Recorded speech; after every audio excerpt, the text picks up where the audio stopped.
बहुत दिनों की बात है। किसी शहर में रमन, घीसा और राका तीन चोर रहते थे। तीनों को थोड़ा थोड़ा विद्या का ज्ञान था।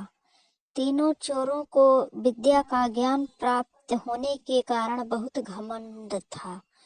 विद्या द्वारा तीनों चोर शहर में बड़े बड़े लोहे की तिजोरियों को तोड़ देते थे और बैंकों को लूट लिया करते थे। इस तरह तीनों चोरों ने शहर के लोगों की नाक में दम कर रखा था। एक बार तीनों चोरों ने एक बड़े बैंक में डकैती करके सारा माल उड़ा दिया।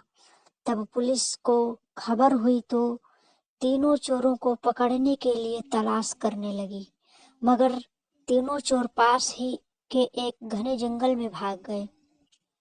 तीनों चोरों ने देखा कि जंगल में बहुत सी हड्डियां बिखरी पड़ी हैं। रमन ने अनुमान लगाकर कहा, ये तो किसी शेर की हड्डियां हैं। मैं चाहूं तो सभी हड्डियों को अपने विद्या के द्वारा जोड़ सकता हूँ।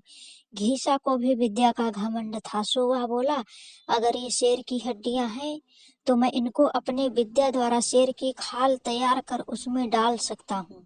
रमन और घीसा की बात सुनकर राका का भी घमंड उमड़ पड़ा और उसने कहा, तुम दोनों इतना काम कर सकते हो तो मैं भी अपनी विद्या द्वारा इसमें प्राण डाल सकता हूँ।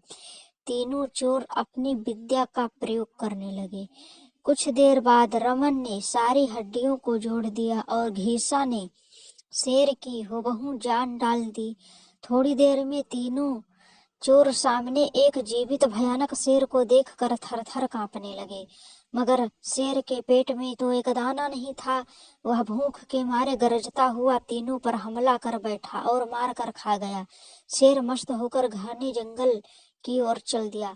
कहानी से शिक्षा ये मिलती है कि कभी घमंड नहीं करना चाहिए। घमंडी को हमेशा दुख का ही सामना करना पड़ता है। यदि तीनों चोर अपनी विद्या का घमंड ना करते तो उन्हें जान से हाथ ना धोना पड़ता। ये विद्या ये सिखाती है कि हमें सोच समझकर किसी भी विद्या का प्रयोग करना चाहिए।